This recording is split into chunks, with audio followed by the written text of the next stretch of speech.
CM ಸ್ಥಾನಕ್ಕೆ ಸಿದ್ದರಾಮಯ್ಯ ರಾಜೀನಾಮೆ ಕೊಟ್ಟಿದ್ದರು. ನಿನ್ನೆ ರಾಜ್ಯಪಾಲರು ಇರಲಿಲ್ಲ, ರಾಜ್ಯಪಾಲರು ಬಂದರು. ಇವತ್ತು ಬೆಳಗ್ಗೆನೇ ಅವರ ರಾಜೀನಾಮೆಯನ್ನು ಅಂಗೀಕರಿಸಿದರು. ರಾಜೀನಾಮೆ ಅಂಗೀಕಾರ ಆಗಿದೆ. ಅಧಿಕೃತವಾಗಿ ಸಿದ್ದರಾಮಯ್ಯ ರಾಜ್ಯಭಾರ ಕೂಡ ಅಂತ್ಯವಾಗಿದೆ. ಆದರೆ ನೂತನ ಸಿಎಂ ಆಯ್ಕೆ ತನಕ ಸಿದ್ದರಾಮಯ್ಯ ಹಂಗಾಮಿ ಸಿಎಂ ಆಗಿ ಮುಂದುವರಿತಾರೆ. ರಾಜ್ಯಪಾಲರು ಅಂಗೀಕರಿಸಿರುವಂಥ ಪತ್ರವನ್ನು ಟಿವಿ9 ನಿಮ್ಮ ಮುಂದಿಡ್ತಾ ಇದೆ. ನಾವು ತೋರಿಸ್ತೀವಿ ನೋಡಿ, ಇದೇನೇನೆ.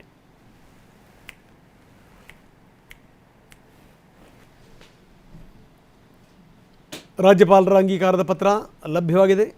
ಟಿವಿ9 ನಿಮ್ಮ ಮುಂದಿಟ್ಟಿದೆ. ಅದನ್ನು ನಿನ್ನೆ ಸಿದ್ದರಾಮಯ್ಯ ಲೋಕಭವನಕ್ಕೆ ತೆರಳಿ ರಾಜೀನಾಮೆ ಪತ್ರ ಸಲ್ಲಿಸಿದರು. ನಿನ್ನೆ ರಾಜ್ಯಪಾಲರು ಇರಲಿಲ್ಲ. ರಾಜ್ಯಪಾಲರ ಪರವಾಗಿ ವಿಶೇಷ ಕಾರ್ಯದರ್ಶಿಗಳು ಇದನ್ನು ಸ್ವೀಕಾರ ಮಾಡಿದರು. ಇವತ್ತು ಬೆಳಗ್ಗೆನೇ ರಾಜ್ಯಪಾಲರು ಬಂದ ತಕ್ಷಣ ಸಿಎಂ ರಾಜೀನಾಮೆಯನ್ನು ಅಂಗೀಕರಿಸಲಾಗಿದೆ. ನೋಡಿ, ಎರಡು ಪತ್ರಗಳನ್ನು ತೋರಿಸ್ತಾ ಇದ್ದೀವಿ. ಸಿದ್ದರಾಮಯ್ಯ ಕೇವಲ ಒಂದು ಲೈನಿನ ರಾಜೀನಾಮೆ ಪತ್ರ ಹಾಕಿದರು. ನಾನು ನನ್ನ ರಾಜೀನಾಮೆಯನ್ನು ಸಲ್ಲಿಸ್ತಾ ಇದ್ದೀನಿ ಅಷ್ಟೇ. ಅದಕ್ಕೆ 5 ಸಾಲಿನ ಉತ್ತರದ ಮುಖಾಂತರ, ವಿವರಣೆಯ ಮುಖಾಂತರ ಸಿಎಂ ರಾಜೀನಾಮೆಯನ್ನು ಗವರ್ನರ್ ಅಕ್ಸೆಪ್ಟ್ ಮಾಡಿದ್ದಾರೆ. ಸೊ ಇದು ಸಂಗತಿ. ಇವತ್ತು ಸಿದ್ದರಾಮಯ್ಯನವರ ಕಾರ್ಯಕ್ರಮಗಳು ಏನೇನು? ಸಿದ್ದರಾಮಯ್ಯ ದೆಹಲಿನಲ್ಲಿದ್ದಾರೆ. ದೆಹಲಿನಲ್ಲಿ ಸಾಲಾಗಿ ನಾಯಕರನ್ನ ಭೇಟಿ ಮಾಡ್ತಾರೆ. ಸೋನಿಯಾ ಗಾಂಧಿಯವ್ರನ್ನೂ ಕೂಡ ಸಿದ್ದರಾಮಯ್ಯ ಭೇಟಿ ಮಾಡ್ತಾರೆ. ದೆಹಲಿಯ ನೇರ ದೃಶ್ಯಾವಳಿಗಳನ್ನು ನಾವು ನಿಮ್ಮ ಮುಂದೆ ಇಡ್ತಾ ಇದ್ದೀವಿ. ಇವತ್ತು ಸೋನಿಯಾ ಗಾಂಧಿ, ರಾಹುಲ್ ಗಾಂಧಿಯವರನ್ನ ಭೇಟಿ ಮಾಡ್ತಾರೆ ಸಿದ್ದರಾಮಯ್ಯ. ಕೃತಜ್ಞತೆಯನ್ನು ಕೂಡ ಸಲ್ಲಿಸ್ತಾರೆ ಸಿದ್ದರಾಮಯ್ಯ ಅವರಿಗೆ. ಸೋನಿಯಾ ನಿವಾಸಕ್ಕೆ ಹೋಗಿ ಅವರನ್ನು ಭೇಟಿ ಮಾಡ್ತಾರೆ ಸಿದ್ದರಾಮಯ್ಯ. ನಾವು ನೋಡ್ತಾ ಇದ್ದೀವಿ ನೇರ ದೃಶ್ಯಾವಳಿಗಳಿವು. ನವದೆಹಲಿಯಿಂದ ನೇರ ದೃಶ್ಯಾವಳಿಗಳು. ಸೋನಿಯಾ ಗಾಂಧಿಯವರ ಮನೆಗೆ ತೆರಳುತ್ತಾ ಇದ್ದಾರೆ ಹೋಟೆಲ್ನಿಂದ. ITC ಮೌರ್ಯ ಹೋಟೆಲ್, ಅಲ್ಲಿಂದ ಸಿದ್ದರಾಮಯ್ಯ ಯಾವಾಗಲೂ ಕೂಡ ಉಳಿಯೋದು. सर राज्यसभा को लेकर एक बड़ा सवाल है. अभी भी पार्टी चाहती है आपको भेजना, क्या कहेंगे सर इसको लेकर?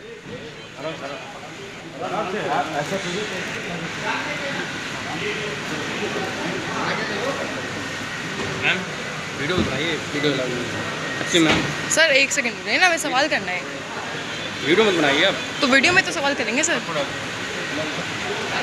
Sir after the meeting you will return.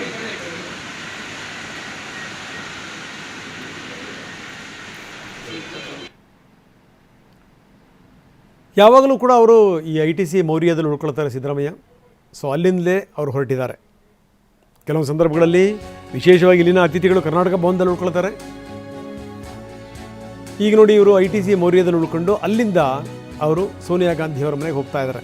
ಪತ್ರಕರ್ತರು ಏನೇ ಪ್ರಶ್ನೆ ಕೇಳಿದ್ರು ಕೂಡ ಸಿದ್ದರಾಮಯ್ಯನವ್ರದ್ದು ನೋ ಆನ್ಸರ್, ಮೌನವೇ ಉತ್ತರ. ಸೋನಿಯಾ ಗಾಂಧಿ ಮತ್ತು ರಾಹುಲ್ ಗಾಂಧಿ ಅವ್ರಿಗೆ ಹೋಗಿ ಒಂದು ಸ್ಪೆಷಲ್ ಥ್ಯಾಂಕ್ಸ್ ಹೇಳೋಕ್ಕೋಸ್ಕರ ಹೋಗ್ತಾ ಇದ್ದಾರೆ. ಇಲ್ಲಿ ತನಕ ಕೊಟ್ಟಿರುವಂಥ ಅವಕಾಶ ಸಾಮಾನ್ಯ ಅವಕಾಶ ಅಲ್ಲ.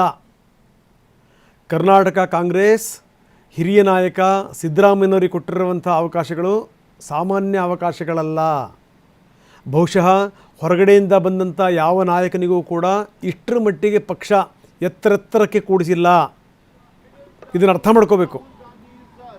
ಸಿದ್ದರಾಮಯ್ಯನವರು ಕಾಂಗ್ರೆಸ್ಸಿಗೆ ಬಂದಾದ ಮೇಲೆ ಒಂದು 4 ತಿಂಗಳ ಮಾತ್ರ ಸುಮ್ಮನಿದ್ರು ನೋಡಿ, ಅಷ್ಟೇ.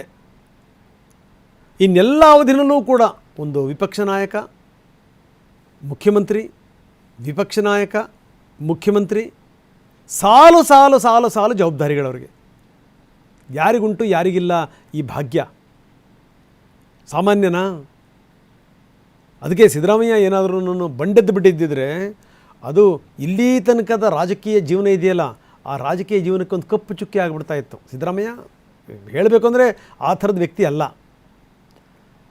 ರಾಜ್ಯ ಕಂಡಿರುವಂಥ ಅತ್ಯಂತ ವಿಶೇಷ ಮತ್ತು ವಿಶಿಷ್ಟ ರಾಜಕಾರಣಿಗಳಲ್ಲಿ ಕೆಲವರು ಬೆರಳೆಣಿಕೆಯ ರಾಜಕಾರಣಿಗಳಲ್ಲಿ ಸಿದ್ದರಾಮಯ್ಯ ಕೂಡ ಒಬ್ಬರು, ನೋ ಡೌಟ್.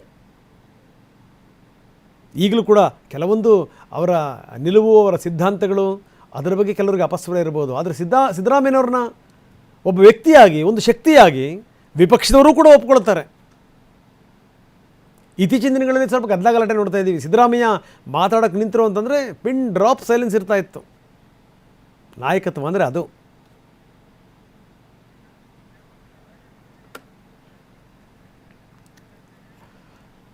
ಇನ್ನು ನಿನ್ನೆ ನಡೆದಂಥ ಘಟನಾವಳಿಗಳು ನೋಡಿ. ನಿನ್ನೆ ದೆಹಲಿಗೆ ಹೋಗ್ತಾ ಇದ್ರು ಸಿದ್ದರಾಮಯ್ಯ. ಅವರಿದ್ದಂಥ ವಿಶೇಷ ವಿಮಾನ ವಿಪರೀತ ಹವಾಮಾನ ವೈಪರೀತ್ಯ ಆಗಿ ಹೆಚ್ಚು ಕಡಿಮೆಯಾಗಿ ಮಾರ್ಗ ಬದಲಾವಣೆ ಆಯಿತು. ಮಾರ್ಗ ಬದಲಾವಣೆಯಾಗಿ ದೆಹಲಿಗೆ ಬದಲು ಬಂದು ವಿಮಾನ ಲ್ಯಾಂಡ್ ಆಗಿದ್ದಿಲ್ಲ ಅಂದರೆ ಜೈಪುರ ಏರ್ಪೋರ್ಟ್ನಲ್ಲಿ. ನೋಡಿ, ನಿಮಗೆ ಗೊತ್ತಿದೆ ರಾಜಸ್ಥಾನದ ಸ್ಥಿತಿಗತಿಗಳು, ಕಾಂಗ್ರೆಸ್ನಲ್ಲಿ ಏನಾಯಿತು ಅಂತ. ಕಾಂಗ್ರೆಸ್ಸಿನ ಹೈಕಮಾಂಡ್ ರಾಜಸ್ಥಾನದ ರಾಜಕೀಯವನ್ನು ಸರಿಯಾಗಿ ನಿಭಾಯಿಸೋಕ್ಕಾಗದನೇ ಎಷ್ಟರ ಮಟ್ಟಿಗೆ ಒದ್ದಾಡ್ತು ಅದು ನಾವು ನೋಡಿದ್ದೀವಿ. ಈ ವಿಶೇಷ ವಿಮಾನದಲ್ಲಿ ಹೋಗ್ತಿದ್ದಂಥ ಸಂದರ್ಭದಲ್ಲಿ ಹವಾಮಾನ ವೈಪರೀತ್ಯ, ಅನಿವಾರ್ಯವಾಗಿ ವಿಮಾನ ಮಾರ್ಗ ಬದಲಿಸಬೇಕಾಯಿತು. ಮಾರ್ಗ ಬದಲಿಸಿ ವಿಮಾನ ಬಂದು ಇಳಿದಿದ್ದು ಅದು ಜೈಪುರ್ನಲ್ಲಿ. ಸೊ ಇದು ಸಂಗತಿ. ರಾಜ್ಯದಲ್ಲಿ ರಾಜಕೀಯ ಹವಾಮಾನ ಸರಿಯಿಲ್ಲ.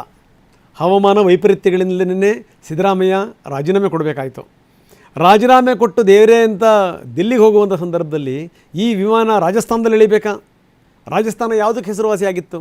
ಅಶೋಕ್ ಗೆಹ್ಲೋಟ್ ಅವ್ರನ್ನ ಮುಖ್ಯಮಂತ್ರಿ ಸ್ಥಾನದಿಂದ ಕೆಳಗಡೆ ಇಳಿಸಬೇಕು ಅಂತ ಹರಸಾಹಸ ಮಾಡಿಬಿಡ್ತು ಹೈಕಮಾಂಡ್. ಅಶೋಕ್ ಗೆಹ್ಲೋಟ್ ಯಾವುದೇ ಕಾರಣಕ್ಕೂ ಕೇಳಲಿಲ್ಲ.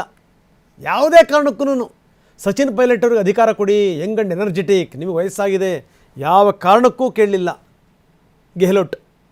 ಕೊನೆಗೆ ಅವ್ರು ಹೇಳಿದ್ರು AICC ಅಧ್ಯಕ್ಷ ಸ್ಥಾನವನ್ನು ಕೊಡ್ತೀವಿ ನಿಮಗೆ, ಬನ್ನಿ ದಯವಿಟ್ಟು ಅಂತ.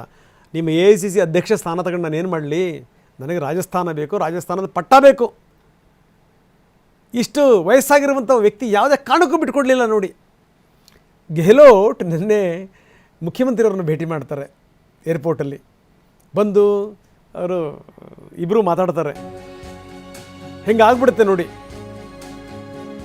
ಸಿದ್ದರಾಮಯ್ಯನವರ ಮಗ ಜಾರ್ಜ್ ಇದ್ದರು, ಬೈತಿ ಸುರೇಶ್ ಇದ್ದರು, ಪೊನ್ನಣ್ಣ ಇದ್ದರು.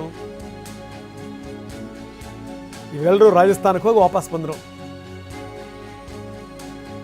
ದೆಹಲಿಯಲ್ಲಿ ಲ್ಯಾಂಡ್ ಆಗ್ತಿದ್ದಂಗೆನೇ ಸಿದ್ದರಾಮಯ್ಯ ಏನಂದರು ಮುಂದಿನ CM ಬಗ್ಗೆ?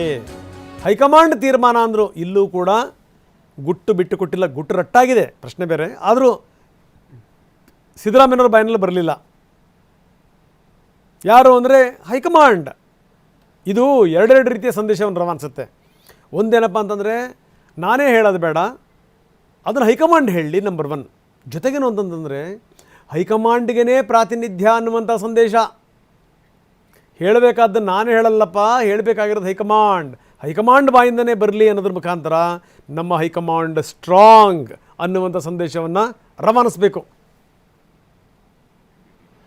Speaker party and the High Command will take it easy. The Speaker party and the High Command will take it easy. The Speaker party and the High Command will take it easy. The Speaker party and the High Command. So ಇದು ಸಂಗತಿ ನೋಡಿ, ಬುದ್ಧಿವಂತಿಕೆಯ ಉತ್ತರಗಳು. ಬಹುಶಃ ಯಾವ ರಾಜ್ಯದಲ್ಲೂ ತೋರಿಸ್ತಿರುವಂಥ ಬುದ್ಧಿವಂತಿಕೆಯನ್ನು ಕಾಂಗ್ರೆಸ್ ಕರ್ನಾಟಕದಲ್ಲಿ ತೋರಿಸಿದೆ.